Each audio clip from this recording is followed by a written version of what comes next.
रानी कौन थी ये तुमको बतलाए, संत महंत गुरुजन कहते वेदलाल समझाए। सपर्षि नाम का एक राजा था जो माँ का भक्त कहलाता था, और दर्शन करने मैया के दरबार पहुँच वो जाता था।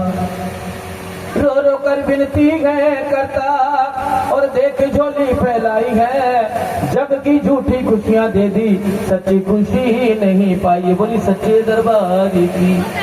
भक्तजनों, राजाओं के घर तो किसी भी चीज की कमी नहीं होती, धन दौलत बेशुमार होता है, परंतु वो राजा स्पष्ट महारानी के दरबार पहुंचा। मां से कह रहा कि मां, आपने संसार का झूठा धन मुझे दे दिया है, परंतु सच्चे धन से आपने मुझे वंचित रखा है। अब मुझे ये कोई बता गया राजा सच्चा धन किसे कह रहा है? संतान को। बिल्कुल सत्य है, क्योंकि राजा की संतान नहीं होती, इसलिए माँ से विनती करता है, पुकार करता है कि माँ मेरी भी झोली भर दीजिए, मुझे भी संतान दीजिए। बार बार विनती करता है, पुकार करता है, तो माँ राजा की श्रद्धा और भक्ति को देखकर प्रसन्न हो जाती है। रात्रि में राजा को स्वप्न में दर्शन देती है और कहती है कि राजा, वैसे तो तुम्हारी किस्मत में संतान नहीं है, परंतु तुम्हारी श्रद्धा और भक्ति को देखकर मैं प्रसन्न हो गई हूँ। मैं तुम्हें वरदान देती हूँ कि तुम्हारे घर में एक नहीं 2 कन्या होंगी। जब तक सूरज चांद सितारे रहेंगे उनका नाम अमर रहेगा, उनके साथ साथ आपका भी नाम अमर हो जाएगा। महाराजा को स्वप्न में वरदान देकर अंतर ध्यान हो जाती, इस तरह समय गुजरता चला जाता है। मां की मेहर होती है और 10वें महीने में राजा के घर में एक सुंदर कन्या का जन्म होता है। जब कन्या 40 दिन की हो जाती है तो राजा अपने राजगुरु और ब्राह्मणों को बुलवाते हैं, कन्या का नामकरण करवाते हैं। ब्राह्मण लोग कहते हैं राजा, ये जो आपकी कन्या है ये तारों का समय पैदा हुई, इसका जो नाम है आप सबसे तारा निकला, सबसे तारा कहकर पुकारेंगे और ये तारों की तरह चमकती रहेगी और आपके कुल को 4 चांद लगाएगी। या तो सच्चे दरबार की, सच्चे दरबार की। ये सुनते ही राजा बहुत खुश होता है, ब्राह्मणों को दक्षिणादि देकर विदा करता है। इसी तरह समय गुजरता चला जाता है। 3 वर्ष के बाद में राजा के घर में फिर से कन्या का जन्म होता है। जब कन्या 40 दिन के हो जाती है तो राजा अपने राजगुरु वह ब्राह्मणों को बुलाते हैं, कन्या का नामकरण करवाते हैं। ब्राह्मण लोग कहते हैं राजा, ये जो आपकी कन्या है ये मंगलवार के दिन पैदा हुई, इसका जो नाम है राक्षस से रुक्मिणी निकला है। सभी से रुक्मिणी कहकर पुकारेंगे, परंतु राजा ये आज नहीं तो कल बालक अवस्था में, जवानी में या वृद्ध अवस्था में आपके घर को छोड़कर शूद्र के घर में वास करेगी और आपके कुल को कलंकित करेगी। ये सुनते राजा क्रोधित हो जाता है कि ये मेरे कुल को कलंकित करेगी, उससे पहले तो इसे मैं खत्म ही कर दूंगा। राजा अपनी तलवार उठाते हैं, जैसे ही कन्या की तरफ बढ़ते हैं तभी राजा के वजीर राजा का हाथ पकड़ते कहते हैं, महाराज ये आप क्या करने जा रहे हैं? ये कन्या तो वैसी मर चुकी है, क्योंकि आपसे रखना नहीं चाहते हैं, अब इसे मारकर कन्या हत्या का पाप अपने सर को लेकर आप ऐसा करें। ब्राह्मणों से इसका उपाय पूछे। राजा के दिमाग में बात आती है, बात तो सही, ब्राह्मण से पूछना चाहिए। राजा ब्राह्मण से कहता है कि महाराज इसका कुछ तो उपाय को मुझे कुछ तो बताइए। ब्राह्मण लोग कहते हैं राजा उपाय कुछ नहीं है, उपाय कुछ नहीं है, परंतु आपके दोनों कन्याओं के पिछले जन्मों की हम तुम्हें कुछ बातें बताने जा रहे हैं, जरा आप सभी भी ध्यानपूर्वक सुनेगा। क्या तो सच्चे दरबार की, सच्चे दरबार की, सच्चे दरबार की। ब्राह्मण लोग कहते हैं राजा, किसी समय में आपकी दोनों कन्याएं राजा इंद्र के दरबार की अप्सराएं हुआ करती थी। ये वहां पर नृत्य और गायन का काम किया करती थी। एक का नाम रेणुका था, दूसरी का नाम मेनका था। एक समय की बात होती है कि राजा इंद्र का दरबार सजा होता, सभी ऋषि मुनि देवता वहां पे एकत्रित होते। ये दोनों अप्सराएं वहां पर नृत्य कर रही होती है, तभी वहां पर बृहस्पति देव आते हैं। सभी आदर से तो उनको नमन करते हैं, प्रणाम करते हैं, आसन देते हैं, परंतु ये दोनों अप्सराएं अपने नृत्य में इतने मगन होती हैं, ना तो उनकी ओर देख के ना ही नमन करते हैं। इससे बृहस्पति देव क्रोधित हो जाते हैं और क्रोध में आगे कहते हैं कि जाओ, तुम स्वर्ग लोक में रहने के लायक नहीं हो, तुम्हारा अगला जो वास है वह मृत्यु लोक में होगा। देवताओं का श्राप होगा। अगला जो उनका वास है मृत्यु लोक में होता है, वो एक हरिदत्त नाम के ब्राह्मण के घर में आकर दोनों कन्या जन्म लेती हैं और दिन ब दिन दोनों कन्या स्थिर बढ़ने लगती है, जैसे शुक्ल पक्ष का चंद्रमा बढ़ता है। देखते देखते दोनों बहनें बड़ी हो जाती हैं। एक का नाम छठन, दूसरी का नाम मगन होता है। एकादशी का दिन आता है, दोनों बहनें व्रत रखती हैं। बड़ी बहन छठन छोटी बहन मगन से कहती, मगन मैं पूजन की तैयारी करती हूँ, तू ऐसा कर बाजार से जाके कुछ फूल और कुछ प्रसाद वगैरह ले आता। बड़ी बहन की बात सुनकर मगन फौरन बाजार को चली जाती। मान लीजिए क्या देखती है कि एक नानवाई बड़ी सी देग में मांस और चावल बेच रहा है। क्या कह रहा है? महाप्रसाद ले लो, महाप्रसाद ले लो, महाप्रसाद ले लो। मगर सोचते कि बहन ने तो कहा था कि प्रसाद ही लिया, परंतु यहाँ तो महाप्रसाद मिल रहा। जाकर 2 पैसे का लेकर खाती, अच्छा लगता है, स्वादिष्ट लगता है। 2 पैसे का लेकर बहन के लिए घर की ओर चली आती है। जैसे आके चौखड़ में पैर रखती बड़ी बहन फौरन वहां लगाते, मगन वहीं रुक जा, तूने मास क्या तेरा जो मन मास के लिए विचलित हुआ है, या तो अपने अगले जन्म में इसी प्रकार कीड़े मकोड़े खाते फिर अपना जीवन व्यतीत करेगी। अनजाने में अपराध हुआ भक्तों। बड़ी बहन ने बिना सोचे समझे श्राप दे दिया। छोटी बहन बड़े ही सरल स्वभाव से कहती, बहन मुझसे अनजाने में अपराध हुआ और आपने मुझे बिना सोचे समझे श्राप तो दे दिया है, परंतु इतना और बता दीजिए तो उस जीवन से मुझे मुक्ति किस प्रकार मिलेगी। तो छगन कहते हैं मगन, वो तो अपना जीवन प्राणियों के हित के लिए त्यागेगी तो तुझे जीवन से मुक्ति मिल जाएगी। क्या सच्चे दरबार की जो जागत है सो पावत है और जो सोवत है इसको भाव बेटा नहीं बैठा जा रहा है, नींद आती ज्यादा, मजबूरी छोड़ना पड़ा गंजा के साथ। आज आप एक रात जागे ना, आज की रात उन्हें वरदान प्राप्त होते थे और हमें तो माने एक रात की सौगात थी, एक रात जागो और माँ से जो कुछ मर्जी मांगो। क्या जो सच्चे दरबार की तो इस समय जो जागेगा वही पाएगा और जो सो जाएगा इस समय तो पूरी रात की मेहनत पे आपका पानी फिर जाएगा। और आपने तो खास करके अभी आके बंद हो जाता है जागेगी। हाँ, सोने को मत कर, मैं बार बार टोकूंगा, इसलिए मैं कैसा बैठ के नहीं कहता हूँ, खड़े होकर कहता हूँ। सब पे नजर है मेरी, सब पे मेरा ध्यान है, कौन सो रहा कौन जाग रहा, किसका ध्यान है किसका नहीं। क्या तो सच्चे दरबार की माई मेरी सूचियां जो तावाली महता तेरी, जो जयकारा बोलेगा निहाल हो जाएगा। बोलो सच्चे सच्चे दरबार की, सच्चे दरबार की। जयकारा बोलते रहे, मेरे तक आवाज पहुंचे, मुझे पता चलेगा कि आप जाग रहे हो। बोलो सच्चे दरबार की जयकारा, चोरों वाले का बोल सच्चे दरबार की। तो भक्तजनों इसी तरह समय गुजरता चला जाता है, समय अनुसार वह जन्म उसका समाप्त होता है। अब अगले जन्म में वह छिपकली जीवन में पैदा होती है, कीड़े मकोड़े खाती फिरती, दीवारों पे नहीं थी फिरती, अपना जीवन व्यतीत करती है। उधर द्वापर युग का समय होता है, वन में पांडव एक यज्ञ जाते हैं और यज्ञ के लिए सभी ऋषि मुनियों को आमंत्रित करने के लिए जाते हैं। इसी तरह दुर्वासा ऋषि कुटिया बोलते क्या देखते हैं कि दुर्वासा ऋषि अपनी कुटिया में नहीं है, तो उनके शिष्य से कहकर चले आकर अपना यज्ञ शुरू करवा सकते हैं। जब पांडवों का यज्ञ संपन्न हो जाता है तो पांडव दूसरे दिन एक भंडारे का आयोजन करते हैं। अब भंडारे के लिए फिर से सभी ऋषि मुनियों को आमंत्रित करने के लिए जाते हैं। इसी तरह फिर से दुर्वासा ऋषि कुटिया पहुंचते क्या देखते हैं कि दुर्वासा ऋषि अपनी कुटिया बैठे जाकर प्रणाम करते हैं, हमारे प्रणाम, हम कल भी आपके आए थे क्योंकि हमने यज्ञ चाहा था, आपको मिले नहीं, आपके शिष्य से हम कहकर चले गए। अब यज्ञ हमारा संपन्न हो चुका है, अब हमने एक भंडारे का आयोजन किया है, आप भी वहां पधारे, हमने दर्शन किए। दुर्वासा ऋषि कहते कि तुमने यज्ञ चाहा था कि हाँ महाराज, कि तुम्हारा यज्ञ संपन्न हो चुका है कि हाँ महाराज, कि तुम्हारे यज्ञ के चारे कौन थे? पांडव कहते कि हमारे यज्ञ के चारे लोमस ऋषि थे और उन्हीं की देख रेख में सारा कार्य हुआ है। दुर्वासा ऋषि मन में विचार करते कि मेरे रहते हुए इन्होंने किसी और ऋषि मुनि से यज्ञ संपन्न करवाने में तोहिन किए, मेरी बेइज्जती की। मन में विचार करते हैं कि पांडवों का यज्ञ संपूर्ण नहीं होने देना, से खंडित करना। क्योंकि भक्तजनों दुर्वासा ऋषि बहुत विद्वान थे और जितने ज्यादा विद्वान थे उतने ज्यादा क्रोधित थे। और ऐसी बात नहीं, लोमस ऋषि बहुत विद्वान थे लेकिन वे क्रोध बिल्कुल नहीं करते थे, बिल्कुल शांत स्वभाव के थे। अब दुर्वासा ऋषि पांडव से कहते हैं जाओ मैं चला आऊंगा, पांडव चले आते हैं। दूसरे दिन जैसे सूरज होता है, दुर्वासा ऋषि मंत्र द्वारा अपनी काया को पक्षी के रूप में ढालते, अपने आप को पक्षी बना लेते, पंजे में मरे हुए सांप का पिंजर उठाते हैं, उड़ते हुए आकर बड़ के पेड़ पे बैठ जाते हैं जहाँ के नीचे पांडवों का भोजन बन रहा होता है। किस्मत का खेल देखो भक्तजनों, उसी पेड़ पे छिपकली बैठी है। दुर्वासा ऋषि को पक्षी के रूप में देखकर फौरन पहचान जाती है, ये तो दुर्वासा ऋषि है और उसके पंजे में मरे हुए सांप का पिंजर है, जरूर उसके मन में कोई कपट है, परंतु देखते हो क्या करता है। बोलो सच्चे दरबार की, सच्चे दरबार की। आप भक्तों से एक सवाल पूछने जा रहा हूँ, जिनको पता अपना हाथ ऐसे उठाना, बोलना नहीं। जिससे मैं पूछूंगा वो जवाब देगा, जो सही जवाब देगा उसको माँ के दर्शन खजाना मिलेगा। सभी ध्यान से सुनेगा। आपने मुझे ये बताना भक्तजनों कि वो छिपकली दुर्वासा ऋषि को पक्षी के रूप में भी देखकर क्यों पहचान जाती है? दुर्वासा ऋषि को पक्षी के रूप में भी देखकर क्यों पहचान जाती है? और भक्तजनों जितनी मैंने अभी आपको कथा सुनाई है, इतनी ही कथा में सवाल का जवाब है।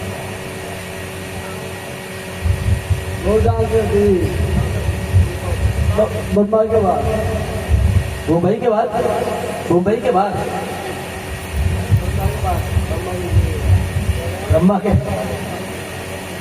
कहना नहीं आ रहा है लड़के को, बाकी मैं कह देता हूं।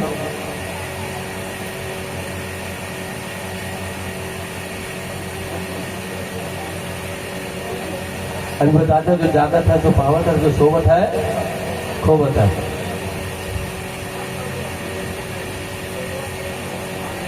राजा इंद्र का दरबार है। इंद्र के दरबार में अप्सरा थी, वहां नृत्य करती, इसीलिए देवी देवताओं के साथ रहकर रहती, इसलिए उन्हें वो ज्ञान प्राप्त था, जिसके फलस्वरूप वो दुर्वासा ऋषि को पक्षी के रूप में भी देखकर पहचान जाता है। क्या तो सच्चे दरबार की, इसको कहना नहीं आया, लेकिन क्या है, यही बात रहा था। जोरदार तालियां बजा दो इसके लिए।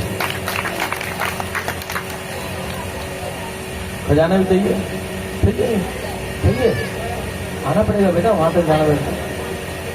कुछ पाने के लिए कुछ तो करना पड़ता है, बिना करे कुछ नहीं मिलता। क्या तो सच्चे दरबार की, सच्चे दरबार की। हे भाई मेरी सूचियां जो तावाली माता तेरी सदा। इतने में आवाज आती है कि हवन कुंड में सामग्री डालने के लिए सभी चले जाते। जितने भी लांगरी भोजन बनाते हैं, भोजन को छोड़कर हवन कुंड में सामग्री डालने के लिए चले जाते हैं। अब दुर्वासा ऋषि को मौका मिल जाता है, झट से सांप का पिंजर फिर के कढ़ाई में डालते हैं और वहां से उड़ जाते हैं।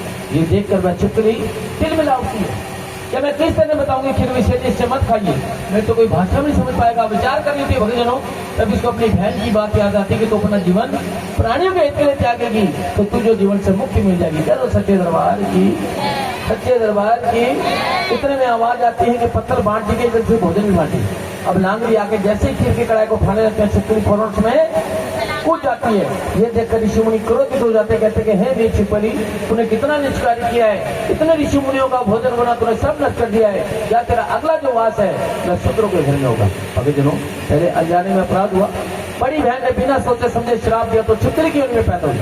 अब उसे में प्राणों की बलि देकर प्राणियों के प्राण बचा दिए, तो उसके बदले में भी उसे श्राप मिला। ऋषि मुनि कहते ऐसा करो, बड़ा सा गड्ढा खोदो, गड्ढे में सारी खीर उड़ेल दो, जिससे कोई पशु या पक्षी खीर को ना खा सके। वैसे क्या था, भगवान ने एक बड़ा सा गड्ढा खोदा था, गड्ढे में सारी खीर उड़ेली जाती है। जैसे खीर उड़ेलते क्या देखते हैं, कढ़ाई के तले में से सांप का पिंजर निकलता है। अब सांप के पिंजर को देखते ऋषि मुनि फौरन समझ जाते, करे ये हमने क्या कर दिया।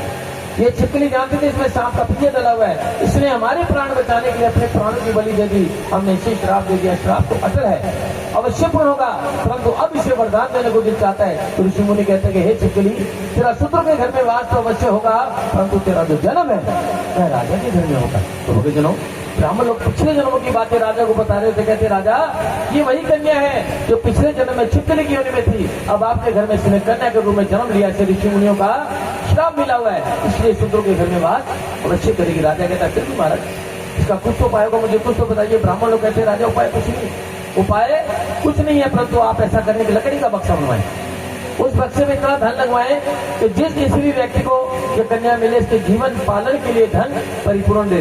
राजा वैसे करता है, लकड़ी का बक्सा बनवाता है, हीरे जवाहरात जो सोना चांदी लगवाकर मखमल के गड्ढे बीच में बिछाए जाते हैं, कन्या को बीच में लेटाया जाता है, बक्सा बंद करके ले जाकर नदी में छोड़ दिया जाता है। अब बक्सा तैयार था, काफी दूरी पे निकलता चला जा रहा है। पूर्णमासी की रात होती है, सुबह 4 बजे का समय होता है। नदी किनारे पंडित स्नान कर रहे होते हैं, जैसे ही चंद्रमा की रोशनी बक्से पड़ते हीरे जवाहरात चमक उठते हैं। पंडित जी की नजर पड़ती, मन में विचार करते कि हो ना हो इसमें धन ऐसे निकालना चाहिए, परंतु कैसे निकाला जाए, क्योंकि पंडित जी को तैरना नहीं आता है। अब इधर उधर नजर दौड़ाते तो क्या देखते, थोड़ी दूरी पे शुद्ध नारा उसको बुलाते, कहते भैया ये मेरा बक्सा नदी में गिर गया, जरा से निकाल के ला दीजिए। शुक्र कहता पंडित जी आप तो किनारे पे, आप तो किनारे पे हैं और बक्सा भी धार में है, मुझे लगता है बक्सा आपका है, हो सकता है पीछे कहीं गांव में बाढ़ आएगी जिससे किसी का बक्सा तैयार तो यहाँ तक निकला है।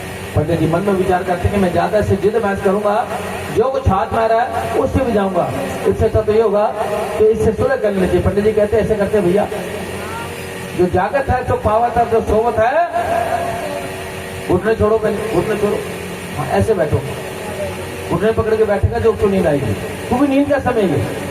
हल्का सा सहारा हमें जैसे मिलता है, हमारे श्री को राम मिलते फुल नींद आ जाएगी। तो सच्चे दरबार की हो रहा है, ये नहीं सो रहा बड़े बड़े की माई मेरी सूचियां जो तावाली माता तेरी,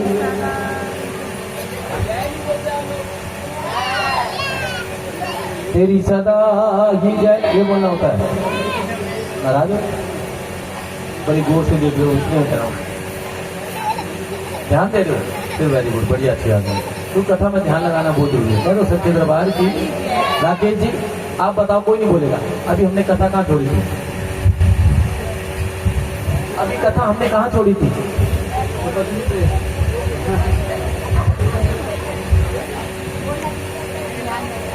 बोलना नहीं, बोलना नहीं, अरे मैंने इनसे पूछा बेटा आपने हाँ या ना में जवाब देना समझा। अब इन्होंने बताया आप ये हाँ ना में जवाब दें, ये सही बता रहे हैं गलत? कुचियां जो तामाली माता तेरी सदा। एक बंदा बहुत ध्यान से सुन रहा है, उससे और पूछ लो, बाकी उसके बाद आपका डिसीजन फाइनल होगा। आप बताओ बेटा।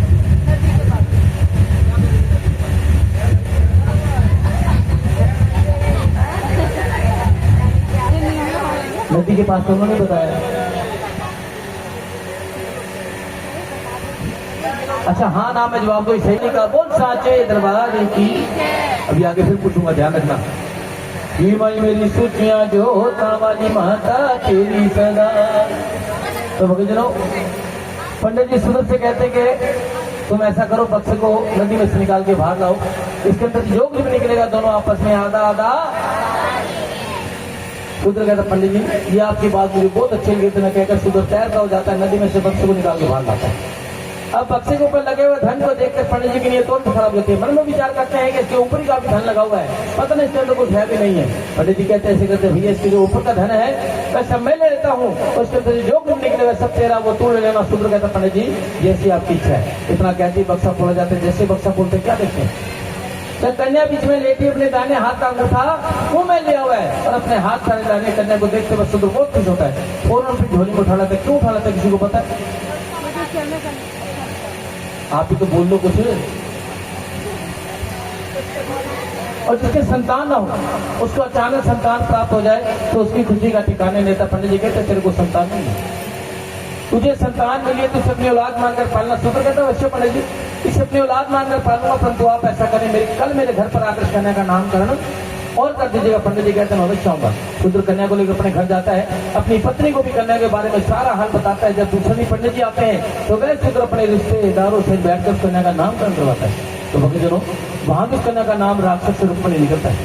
अब रुक्मणी शूद्र के घर में पढ़ना शुरू कर देती है तो रानी तारा अपने पिता के घर रहते हैं, स्पष्ट क्या पड़ रही है। इधर देखते ही समय अनुसार रानी तारा बड़ी हो जाती है, जवान हो जाती है, तो रुक्मणी भी जवान हो जाती है। रानी तारा की शादी राजा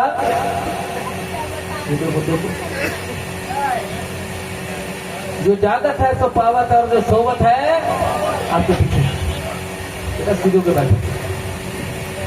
सोने की कोशिश मत करो, थोड़ी देर की बात है। पूरी रात आप जागे हो, थोड़ी देर हो जाके कथा सुनिए, कथा के बाद आरती होगी, प्रसाद लेके जाएं, महारानी आपकी सारी मेहनत को सफल करेगी। चलो सच्चे दरबार की जयकारा चेरो वाली का बोल साचे। जो जागत है सो पावत है और जो सोवत है, इस समय जो सोएगा वो खोएगा, जो जागेगा वही पाएगा। तो उधर रानी तारा जवान हो जाती है, रुक्मणी भी जवान हो जाती है। रानी तारा की शादी राजा हरिचंद के साथ होती है। किस्मत का खेल देखो भक्तजनों, रुक्मणी की शादी भी राजा हरिचंद की नगरी में रहने वाले शूद्र से होती है और वह शूद्र राजा हरिचंद के महलों में झाड़ू और पोछे का काम करता है। जब रुक्मणी वहां पर ब्याह कर जाती है तो कुछ समय बाद का पति सभी महलों में झाड़ू और पोछे के काम पे लगवा देता है। अब रुक्मणी रोज महलों में जाते अपना कार्य पूर्ण करते घर को लौट आते, इस समय गुजरता चला जाता है। एक दिन की बात होती है, रुक्मणी अपना कार्य पूर्ण करके घर को लौट देते, इसके कानों में जोर जोर से आवाज आती, जय माता की, जय माता की। आप ही कहते जय माता की, जय माता की, जय माता की, जय माता की, जय माता की, जय माता की। जिस दिशा से आवाज आ रही थी रुक्मणी उसी दिशा में चलते तो क्या देखते कि महलों के अंदर इसी तरह महारानी की जोत जल रही है। रानी तारा वहां पे विराजमान है, भगत मंडली बैठी है, भजन कीर्तन चलता है। रुक्मणी भी बैठ जाती है, भजन कीर्तन सुनने लगती है। जब भजन कीर्तन समाप्त होता है तो रुक्मणी उठकर रानी के पास पहुंचती, कहती रानी आप ये जोर जोर से जय माता की करके किसी पुकार देती है, और ये जो बड़ी सिमूरत है, ये किसकी है, ये कौन है? रानी कहते रुक्मणी तू कुछ नहीं जानती, तुझे कुछ मालूम नहीं। रुक्मणी कहते नहीं रानी मुझे कुछ मालूम नहीं। रानी फिर कहती रुक्मणी तू सच कह रही कि तुझे कुछ मालूम नहीं? रुक्मणी कहती हाँ रानी मैं बिल्कुल सच कह रही हूँ, मुझे कुछ मालूम नहीं। तो रानी कहती रुक्मणी मैं तुम्हें बताती हूँ माँ शेरों वाली है। ये माँ कौन सी है? कौन सी है? शेरों वाली है।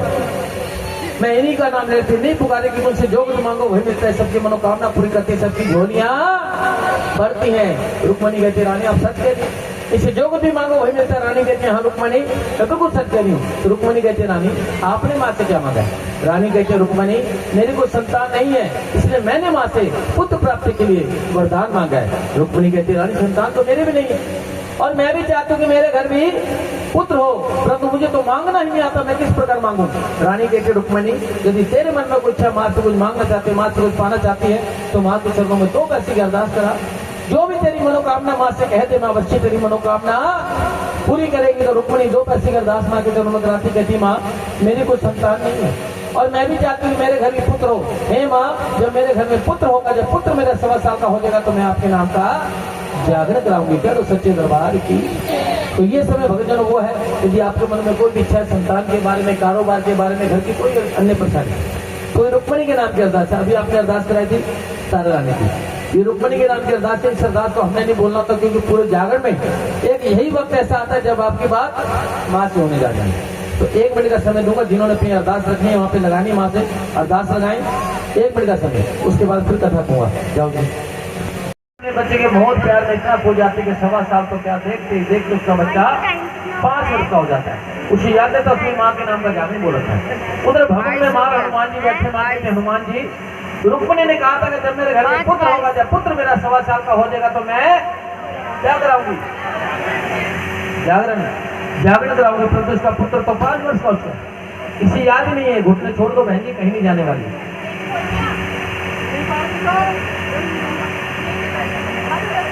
जो घुटने पकड़ के बैठते हैं, देखो जब तो नींद आती है आपको, सीधो के बैठे तो सच्चे दरबार की। उधर रानी तारा के घर एक पुत्र पैदा होता है, इधर रुक्मणी के घर में एक पुत्र पैदा होता है। रुक्मणी अपने बच्चे के मोह प्यार में इतना खो जाती है कि 1.25 साल तो क्या देखते देखते उसका बच्चा 5 वर्ष का हो जाता है। उसे याद है तो उसने माँ के नाम का जागरण बोल रखा है। उधर भवन में माँ हनुमान जी बैठे, माँ कहते हनुमान जी, रुक्मणी ने कहा था कि जब मेरे घर में पुत्र होगा, जब पुत्र मेरा 1.25 साल का हो जाएगा, तो मैं जागरण कराऊंगी। परंतु इसका पुत्र तो 5 वर्ष का, उसका इसे याद ही नहीं है। जाइए हनुमान जी जरा रुक्मणी को याद दिलाइए। माँ क्या क्या पाते, हनुमान जी पवन का रूप बनाते, आकर रुक्मणी के बच्चे में प्रवेश कर जाते। देखते ही देखते बच्चा कई प्रकार के रंग बदलने शुरू कर देता, कभी हाथ टेढ़े होते, पैर टेढ़े होते, पूरे शरीर पे फफोले निकल आते, जिन्हें हम लोग कहते हैं माता निकल आई है। रुक्मणी सभी वेद हकीमों को दिखाती है, परंतु कुछ लाभ नहीं होता। दिन ब दिन बच्चे की हालत और भी ज्यादा खराब होती जा रही। घर में रिश्तेदार आते, पड़ोसी आते, बच्चे का हाल चाल पूछते हैं। इसी तरह बुजुर्ग आते, कहते रुक्मणी तेरा बच्चा वो शुद्र होगा, कैसे क्या होगा। रुक्मणी कहती पता नहीं, मेरी समझ में कुछ नहीं आ रहा, मैं सभी वेद हकीमों को भी दिखाती हूँ, परंतु कुछ लाभ नहीं होगा। रुक्मणी की बात सुनकर बुजुर्ग कुछ समय के लिए खामोश हो जाते, चुप हो जाते हैं। थोड़ी देर बाद फिर से बोलते, कहते रुक्मणी कहीं ऐसा तो नहीं है कि इसके जन्म से पहले तुमने किसी देवी या देवता की कोई मन्नत तो नहीं मांगी थी ना, कहना था भक्तजनों। रुक्मणी को फोन याद आता, कहती हाँ मैंने कहा था कि जब मेरे घर में पुत्र होगा, जब पुत्र मेरा 1.25 साल का हो जाएगा, तो मैं माँ के नाम का जागरण कराऊंगी। रुक्मणी फोड़ने के लाल वस्त्र लेती है, कच्चे चावल डाले जाते हैं, हल्दी मिलाई जाती है, दक्षिणा दी रखकर उसे बांध दिया जाता है, जिसे हम लोग कहते हैं दल।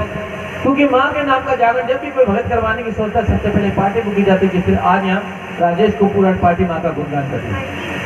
जब पार्टी बुक करने जाते हैं, पार्टी के जो ऑर्गेनाइजर होते हैं उनके हाथ में डल दी जाते हैं, जिससे तय होता है, निश्चित होता है जागरण होना। उसके बाद आंधी आए, तूफान आए, बरसात आए, जागरण अवश्य होता है, जागरण वह पार्टी अवश्य आती है और यहाँ लाके वे डल चढ़ाए जाते हैं। आप लोग उठकर आ जाओ, डल चढ़ने जा रहे हैं यहाँ पर। रुक्मणी तुम शुद्र हो, हम तुम्हारे घर में जाकर जागरण नहीं कर सकते, तुम ऐसा करो जागरण के निमित्त हमें पैसे दे दो, हम तुम्हारे नाम का जागरण मंदिर में ही कर देंगे। रुक्मणी कहती नहीं, मुझे जागरण अपने घर पे करवाना। और भी मंदिरों में जाते हैं, परंतु उसके दल कोई स्वीकार नहीं करता। तो हार कर रानी तारे के पास पहुंचती, कहती रानी मैं अपने घर में जागरण करवाना चाहती हूँ, परंतु मेरे घर में जागरण करने के लिए कोई भी तैयार नहीं। रानी कहती रुक्मणी ये जो तेरे हाथ में डल है, डल तू मुझे दे, मैं तेरे घर में जागरण करने के लिए आऊंगी, तो कल ही मैं तेरे घर में जागरण करूंगी। इतना सुनना था। रुक्मणी फोन रानी तारा के हाथ में डल देती है, वहां से घर जाती है, घर से बाजार जाती है, जाके जागरण का सामान खरीदने लगती हैं। फिर पकड़ लिया हाथ, छोड़ो, सीधे के बैठो।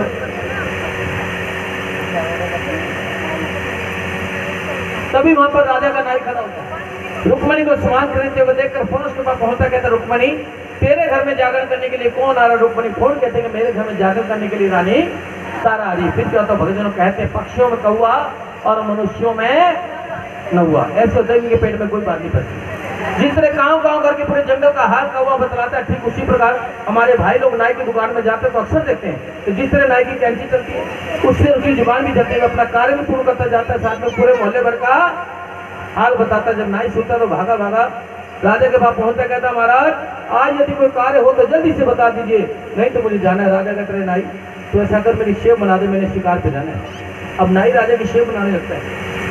जानबूझकर राजा के मुंह में साबुन का पानी डाल देता। राजा कहता है नहीं, ये तूने क्या कर दिया, तूने तो मेरा धर्म ही भ्रष्ट कर दिया। नहीं कहता महाराज आपका धर्म कैसे भ्रष्ट हुआ, ये जो सारा सामान आपके सिवा किसी और पे इस्तेमाल नहीं करता हूँ, यहाँ तक कि अपने साथ भी लेके जाता आपके पास रहता, फिर आपका धर्म कैसे भ्रष्ट हुआ। और वहां जो आपकी रानी ताराशुद्र के घर में जागरण करने के लिए जाएगी, वहां पर मांस और मदिरा का सेवन करेगी, तब आपका धर्म कहाँ जाएगा। राजा कहते हैं नहीं, ये क्या करेगा, तुम सच करो महाराज, अगर बात झूठी निकले तो आप मेरी गर्दन काट लीजिए, परंतु आज नहीं कल, क्योंकि कल आपकी रानी शूद्र के घर में क्या करने जाएगी, जागरण करने जाएगी। बोलो सच्चे दरबार की हे माई मेरी सुचियां जोता वाली माता तेरी सदा। बोलो, जो जयकारा बोलेगा निहाल हो जाएगा। बोलो, इससे बोलना जरूरी, हाथ से नहीं। जय का मतलब जय, जय हम हाथ उठा के हमारी जय पूरी ले। चलो सच्चे दरबार की हे माई मेरी सुचियां जो होता वाली माता तेरी, जो जयकारा बोलेगा निहाल हो जाएगा। बोलो सच्चे दरबार की, सच्चे दरबार की जयकारा शेरों वाली का। अब दूसरा दिन भी आ जाता भोजन, राजा उस बात को भूलना चाहता, परंतु नाई का भूलने देने उसको फिर जान की पड़ी है। दूसरे दिन शाम को राजा के पास पहुंचा, कहता महाराज आज आपकी रानी शूद्रों के घर में जागरण करने के लिए जाएगी। राजा कहता मालूम होगा, मालूम नहीं, अपना हाथ आगे कीजिए। राजा फौरन अपना हाथ आगे कर देता। भगतजनों, पहले समय में नाइयों के पास नाखून काटने वाला नहरला हुआ करता था, उसी नहरले से नाई राजा के हाथ पे चिड़ा डाल देता।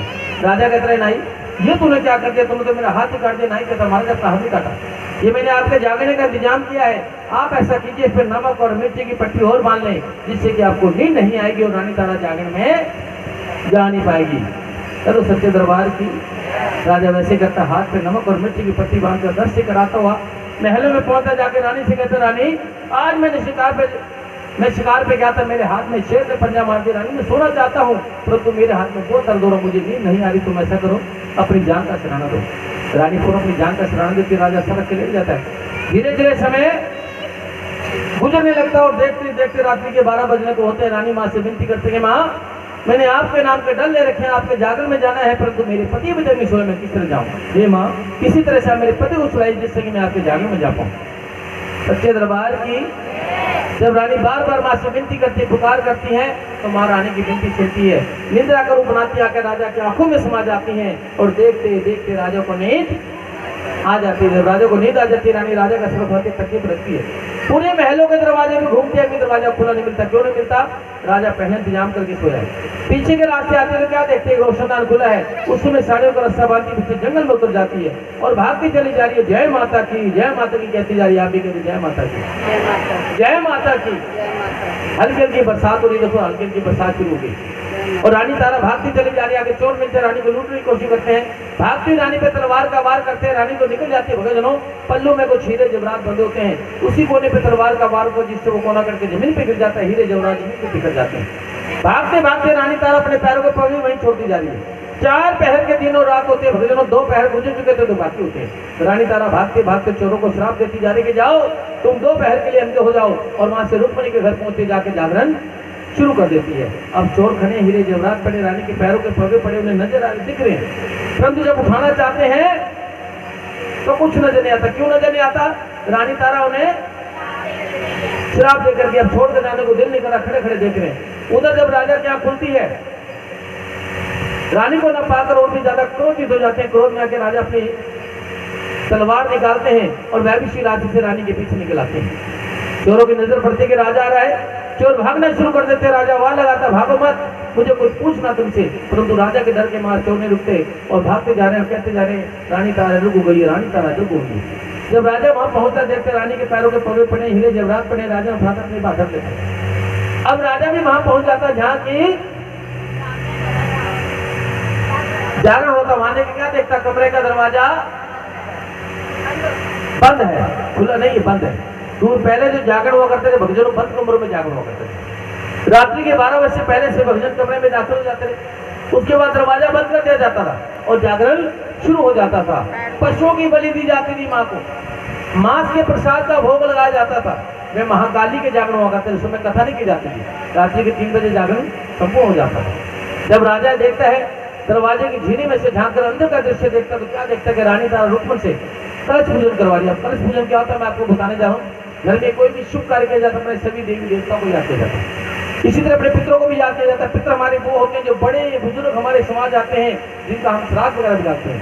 उन्हीं पितरों के नाम का दान इस कलश में डाला जाता है। सभी भाग्यशाली किस्मत वाले जो आज आप माँ का दर्शन तो कर ही रहे, इसके साथ साथ तो आपको ये भी अवसर मिला, ये भी मौका मिला कि आप अपने पितरों को भी मना सके। आपके इसमें कलश आएगा, जिन्होंने अपने पितरों के नाम का दान इसमें डालना चाहते हैं। बाबा जय जय माँ, जय जय माँ।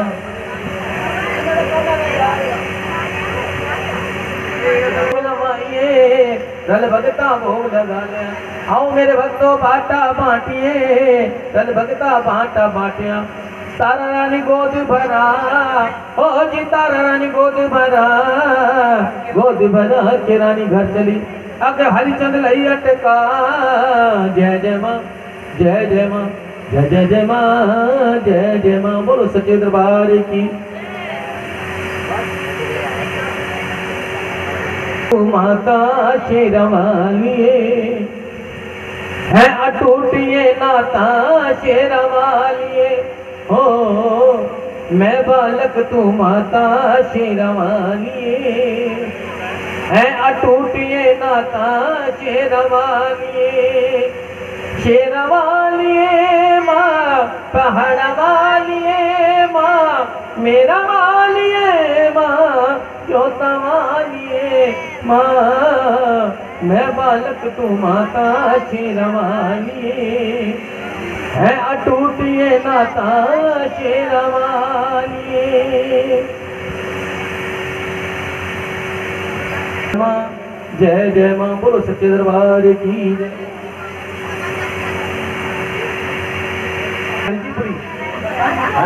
हाँ आज क्या तो सबके सामने जो भी कहना चाहते हो, आओ आओ भाई, जोरदार ताली बजा दो। ये यहाँ तक पहुंचनी दूर से पूछ ले, पता नहीं तेरी झोली में क्या लेकर आई है, इतनी जल्दबाजी। अरे घर में तो आने देते, अरे बाहर से सही है, घर में इनको डर है इसलिए बाहर से सही है। कोई बात नहीं, जोरदार ताली बजाओ, निकाल जाओ।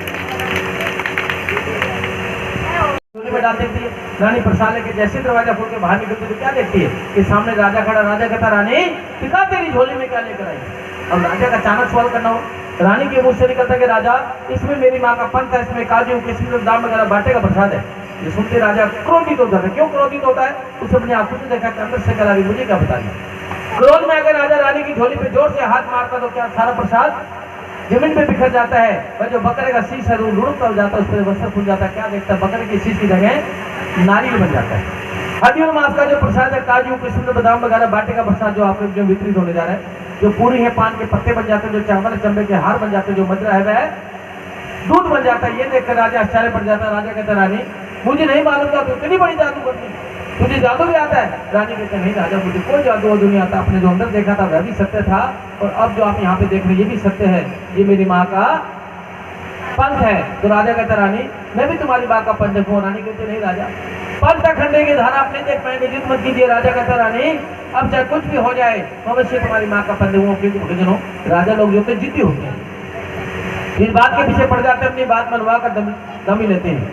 जब राजा नहीं मानते, क्योंकि वैसे भी संसार में 3 हट मशहूर है। कौन कौन से हैं? राजहट, बालहट और क्रियाहट। राजहट आप देखेंगे राजा हटकर खा नहीं मानते। इस तरह बालहट आप अपने बच्चे के साथ बाजार में जा रहे हैं, बच्चे को खिलौना पसंद आ गया 500 रुपए का, आप कहेंगे बेटा आज पैसे नहीं है कल लेके देंगे, बच्चा नहीं मानेगा, भरे बाजार में आपका जुलूस निकाल देगा, उसे कहते हैं बालहट। इसी तरह त्रिहट, करवा चौथ का व्रत आता है, वो सी फरमाइश होती नहीं होती, और जहाँ फरमाइश नहीं पूरी होती वहां देखने को मिलता त्रिहट। कह दो सच्चे दरबार की जय, तो बोल दो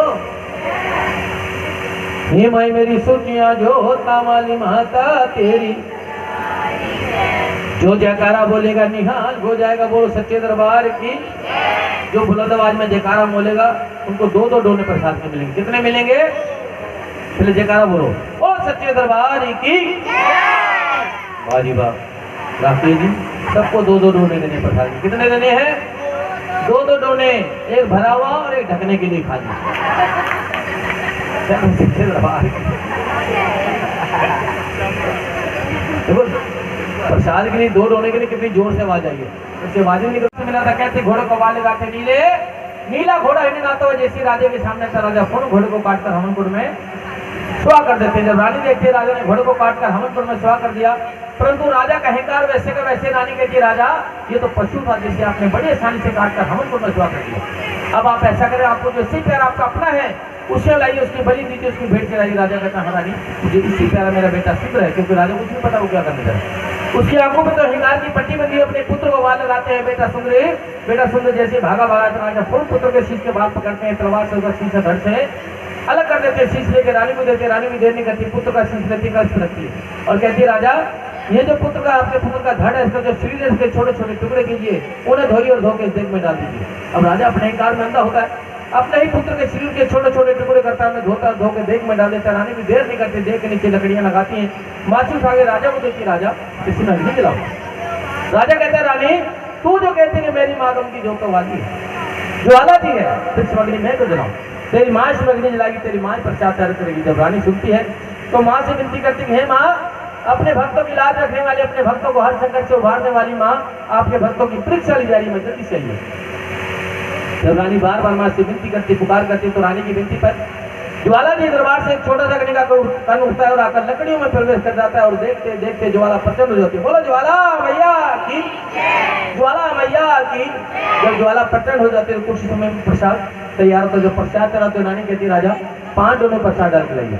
राजा 5 डोने प्रसाद डाल के लाता, रानी पहला डोना उठाती माँ को घूम लाती है, दूसरा डोना उठा के रानी को देते, राजा को देती, कहती राजा अब आपकी बारी, अब आप प्रसाद खाएं।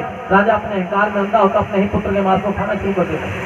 जैसे खाना शुरू करता है क्या देखता, पुत्र के हाथ की सबसे छोटी उंगली राजा के मुंह में आ जाती है और पुत्र की उंगली को देखते राजा की आंखों के सामने पुत्र का चेहरा घूमने लगता है। राजा पुत्र को याद करके रोना शुरू कर देता है, विलाप शुरू कर देता है कि मैं कितना न्यायी हूँ। एक स्त्री के कहने में आकर मैंने अपने पुत्र को मार डाला, अपने कुल के दीपक को बुझा डाला। रोते जा रहे, विलाप करते जा रहे, कहते जा रहे, ओ तारा मोहे पुत्र वियोग न भाए, ओ तारा मोहे पुत्र वियोग न भाई। पुत्र के कारण राजा दशरथी, पुत्र के कारण राजा दशरथी रो रो प्राण गवाए, आए रे रो रो प्राणी गवाए, होता ना मोहे पुत्र वियोग न भाई, होता ना मोहे पुत्र वियोग न भाई। राजा रोते जा रहे, विलाप करते जा रहे। नानी कहती राजा मन ही मन क्या बड़बड़ाए जा रहे, मुझे कोसते जा रहे, मैंने आपसे वचन दिया हुआ है, मैं जो कहूंगा वही करेंगे। राजा कहता रानी मुझे मालूम है, मैंने तुम्हें वचन दिया हुआ रानी, मैं तो बर्बाद हो चुका हूँ, लेकिन छोड़ूंगा मैं तुम्हें भी नहीं। रानी कहती राजा वो बात की बात है, पहले आप लाइए 5 डोने प्रसाद खिलाए। पहला डोना मैंने माँ को भोग लगाया, दूसरा मैंने आपको प्रसाद खाने के लिए दिया, बाकी के जो 3 डोने बच्चे राजा ये नहीं पूछोगी किसके लिए। राजा कहता रानी बता किसके लिए। रानी कहती राजा ये जो तीसरा डोना है ये तो मेरे लिए। राजा कहता तू तो अपने पुत्र का मांस वैसे खाई, सब कुछ तेरा ही क्या धर है, तूने मुझसे सब कुछ करवाया। रानी कहती राजा आगे सुन लीजिए, ये चौथा डोना जो आपके घोड़े का है। राजा कहता लगता है रानी अपने पुत्र के वियोग में पागल होगी, पागल जैसी बातें कर रही। इसके सामने मैंने घोड़े को काट कर हवनकुंड में स्वा किया, उसी का नाम का प्रसाद निकाल कर रख। राजा कहता रानी तो अब ये कहेगी जो आखिरी डोना जो 5वां डोना है ये मेरे पुत्र का। रानी कहती राजा बिल्कुल सत्य है, ये आपके पुत्र का है। राजा कहता सचमुच में रानी पागल होगी। रानी कहती राजा अब आप ऐसा करें, ये डोना ले और गौशाल में जाकर अपने घोड़े को वार लगाएं। राजा वचन बद्ध होता, वचन भी होता है। डोना लेकर गौशाल में पहुंचा, जाकर अपने घोड़े को वार लगाता है। नीले तो क्या देखता है, नीला घोड़ा हिंड आता हुआ राजा के सामने के खड़ा हो जाता। बोल सच्चे दरबार की, सच्चे दरबार की। घोड़े को देखते राजा आश्चर्य में पड़ जाते हैं, जैसी डोने से पत्थर डालते क्या देखते हैं, उसमें मांस के प्रसाद की जगह घोड़े की मनपसंद वस्तु क्या बन जाता है, चना बन जाता है। राजा घोड़े को प्रसाद खिलाते हैं, भागते हुए रानी के पास पहुंचते, कहते रानी तू देर मत कर, तू जल्दी से मुझे मेरे पुत्र से मिला दे। रानी कहती राजा कैसी बातें कर रहे हो, कई मरे भी आते के आते हैं, मैं अपनी आंखों से देख के आ रहा हूँ। रानी तू देर मत कर, तू जल्दी से मुझे मेरे पुत्र से मिला दे। जब राजा एक की बात को बार बार दोहराता है तो रानी दोनों उठा के राजा को देते। राजा डोना महलों में जाकर अपने पुत्र को वार लगाई। राजा डोना लेकर भागा भागा महलों पहुंचता, जाकर अपने पुत्र को वार लगाता है, बेटा सुंदरी, परंतु कोई जवाब नहीं मिलता। जब कोई जवाब नहीं मिलता किधर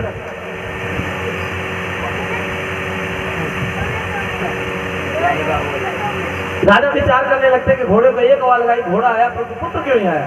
राजा रोते फिर से रोना शुरू कर देते, फिर से विलाप शुरू कर देते। रोते रोते हिम्मत करके राजा दूसरी बार लगाते हैं, बेटा सुंदरी, परंतु इस बार भी कोई जवाब नहीं मिलता।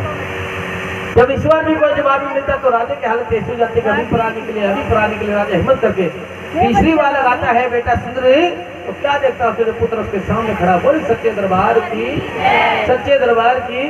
राजा पुत्र को अपने सीने से लगाता, उसका माथा चूमकर कहता, पुत्र मैं बड़ा न्यायी हूँ, एक स्त्री के कहने का आकर मैंने तुम्हें काटा, तुम्हारे मांस का प्रसाद बनाया, उसको खूब खाया। पुत्र कहता, पिताजी आपने कोई अन्याय नहीं किया, आपने अपने कर्तव्य का पालन किया है, परंतु अन्याय आपने इस समय के। राजा कहता, वो कैसे कि वो ऐसे, जब आप मुझे काटने जाते आपने मुझे कहाँ काटा था?